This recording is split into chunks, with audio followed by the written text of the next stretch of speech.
Chapter 23. And comes to grief in an affair of honor. Anne had to live through more than 2 weeks as it happened. Almost a month having elapsed since the liniment cake episode, it was high time for her to get into fresh trouble of some sort. Little mistakes, such as absent-mindedly emptying a pan of skim milk into a basket of yarn balls in the pantry instead of into the pig's bucket, and walking clean over the edge of the log bridge into the brook while wrapped in imaginative reverie, not really being worth counting. A week after the tea at the manse, Diana Barry gave a party. Small and select, and assured Marilla. Just the girls in our class. They had a very good time and nothing untoward happened until after tea, when they found themselves in the Barry garden, a little tired of all their games and ripe for any enticing form of mischief which might present itself. This presently took the form of daring. Daring was the fashionable amusement among the Avonlea small fry just then. It had begun among the boys, but soon spread to the girls, and all the silly things that were done in Avonlea that summer because the doers thereof were dared to do them, would fill a book by themselves. First of all, Carrie Sloane dared Ruby Gillis to climb to a certain point in the huge old willow tree before the front door, which Ruby Gillis, albeit in mortal dread of the fat green caterpillars, with which said tree was infested and with the fear of her mother before her eyes if she should tear her new muslin dress, nimbly did, to the discomfiture of the aforesaid Carrie Sloane. Then Josie Pye dared Jane Andrews to hop on her left leg around the garden without stopping once or putting her right foot to the ground, which Jane Andrews gamely tried to do, but gave out at the third corner and had to confess herself defeated. Josie's triumph being rather more pronounced than good taste permitted, and Shirley dared her to walk along the top of the board fence which bounded the garden to the east. Now to walk board fences requires more skill and steadiness of head and heel than one might suppose who has never tried it. But Josie Pye, if deficient in some qualities that make for popularity, had at least a natural and inborn gift, duly cultivated, for walking board fences. Josie walked the Barry fence with an airy unconcern which seemed to imply that a little thing like that wasn't worth a dare. Reluctant admiration greeted her exploit, for most of the other girls could appreciate it, having suffered many things themselves in their efforts to walk fences. Josie descended from her perch, flushed with victory, and darted a defiant glance at Anne. Anne tossed her red braids. "I don't think it's such a very wonderful thing to walk a little low board fence," she said. "I knew a girl in Marysville who could walk the ridgepole of a roof." "I don't believe it," said Josie flatly. "I don't believe anybody could walk a ridgepole." "You couldn't anyhow." "Couldn't I?" cried Anne rashly. "Then I dare you to do it," said Josie defiantly. "I dare you to climb up there and walk the ridgepole of Mr. Barry's kitchen roof." Anne turned pale, but there was clearly only one thing to be done. She walked toward the house, where a ladder was leaning against the kitchen roof. All the fifth-class girls said, "Oh!" partly in excitement, partly in dismay. "Don't you do it, Anne," entreated Diana. "You'll fall off and be killed." "Never mind, Josie Pye. It isn't fair to dare anybody to do anything so dangerous." "I must do it. My honor is at stake," said Anne solemnly. "I shall walk that ridgepole, Diana, or perish in the attempt.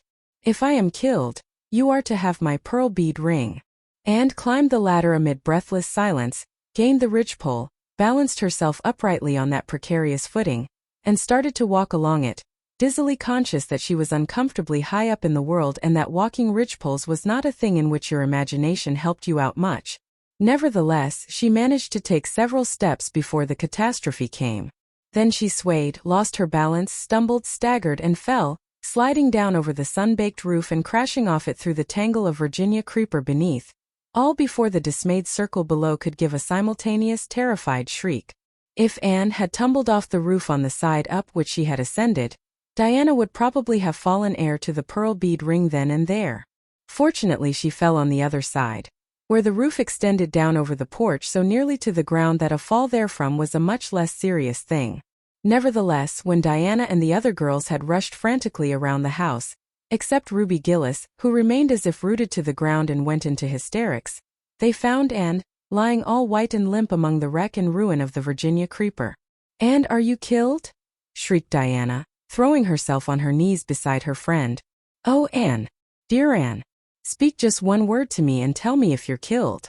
To the immense relief of all the girls, and especially of Josie Pye, who, in spite of lack of imagination, had been seized with horrible visions of a future branded as the girl who was the cause of Anne Shirley's early and tragic death. And sat dizzily up and answered uncertainly, "No, Diana, I am not killed, but I think I am rendered unconscious." "Where?" sobbed Carrie Sloane. "Oh, where, Anne?" Before Anne could answer, Mrs. Barry appeared on the scene. At sight of her, Anne tried to scramble to her feet, but sank back again with a sharp little cry of pain. "What's the matter? Where have you hurt yourself?" demanded Mrs. Barry. "My ankle," gasped Anne. "Oh, Diana, please find your father and ask him to take me home. I know I can never walk there.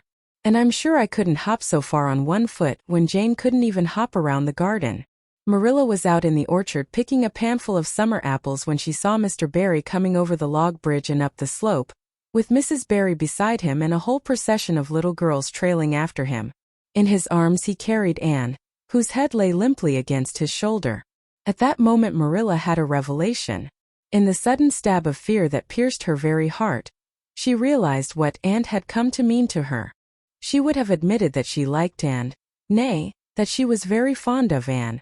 But now she knew as she hurried wildly down the slope, that Anne was dearer to her than anything else on earth. "Mr. Barry, what has happened to her?"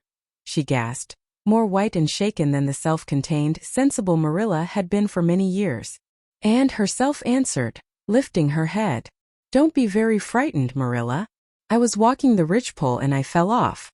I expect I have sprained my ankle. But Marilla, I might have broken my neck. Let us look on the bright side of things.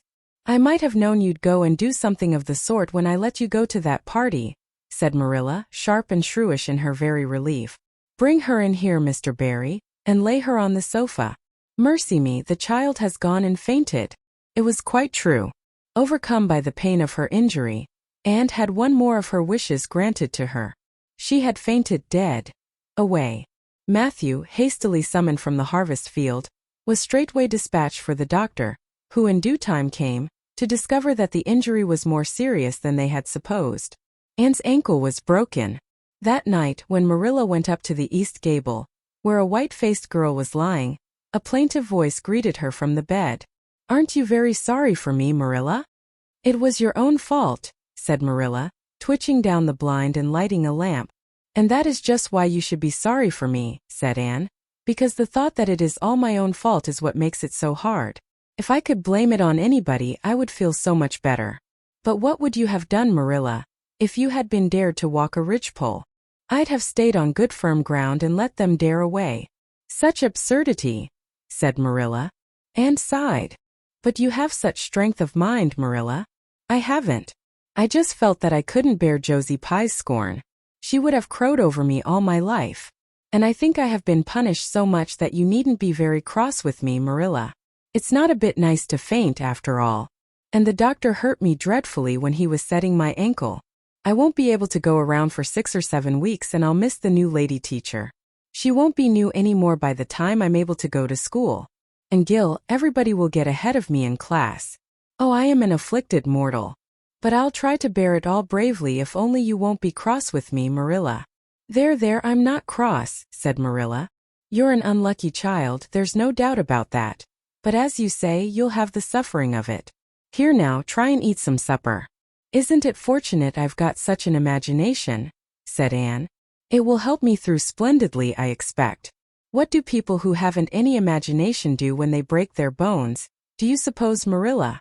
Anne had good reason to bless her imagination many a time and oft during the tedious 7 weeks that followed. But she was not solely dependent on it. She had many visitors and not a day passed without one or more of the schoolgirls dropping in to bring her flowers and books, and tell her all the happenings in the juvenile world of Avonlea. "Everybody has been so good and kind, Marilla," sighed Anne happily on the day when she could first limp across the floor. "It isn't very pleasant to be laid up, but there is a bright side to it, Marilla. You find out how many friends you have. Why, even Superintendent Bell came to see me, and he's really a very fine man. Not a kindred spirit, of course, but still I like him and I'm awfully sorry I ever criticized his prayers. I believe now he really does mean them, only he has got into the habit of saying them as if he didn't. He could get over that if he'd take a little trouble. I gave him a good broad hint. I told him how hard I tried to make my own little private prayers interesting. He told me all about the time he broke his ankle when he was a boy. It does seem so strange to think of Superintendent Bell ever being a boy. Even my imagination has its limits, for I can't imagine that. When I try to imagine him as a boy, I see him with gray whiskers and spectacles, just as he looks in Sunday school, only small. Now, it's so easy to imagine Mrs. Allen as a little girl. Mrs. Allen has been to see me 14 times. Isn't that something to be proud of, Marilla? When a minister's wife has so many claims on her time. She is such a cheerful person to have visit you too. She never tells you it's your own fault, and she hopes you'll be a better girl on account of it. Mrs. Lynde always told me that when she came to see me, and she said it in a kind of way that made me feel she might hope I'd be a better girl but didn't really believe I would. Even Josie Pye came to see me. I received her as politely as I could, because I think she was sorry she dared me to walk a ridgepole. If I had been killed, she would had to carry a dark burden of remorse all her life. Diana has been a faithful friend. She's been over every day to cheer my lonely pillow. But oh, I shall be so glad when I can go to school, for I've heard such exciting things about the new teacher. The girls all think she is perfectly sweet. Diana says she has the loveliest fair curly hair, and such fascinating eyes. She dresses beautifully, and her sleeve puffs are bigger than anybody else's in Avonlea. Every other Friday afternoon she has recitations and everybody has to say a piece or take part in a dialogue. Oh, it's just glorious to think of it. Josie Pye says she hates it, but that is just because Josie has so little imagination. Diana and Ruby Gillis and Jane Andrews are preparing a dialogue called A Morning Visit for next Friday. And the Friday afternoons they don't have recitations. Miss Stacy takes them all to the woods for a field day and they study ferns and flowers and birds. And they have physical culture exercises every morning and evening. Mrs. Lynde says she never heard of such goings-on, and it all comes of having a lady teacher. But I think it must be splendid, and I believe I shall find that Miss Stacy is a kindred spirit. There's one thing plain to be seen, and, said Marilla, and that is that your fall off the berry roof hasn't injured your tongue at all. End of chapter 23.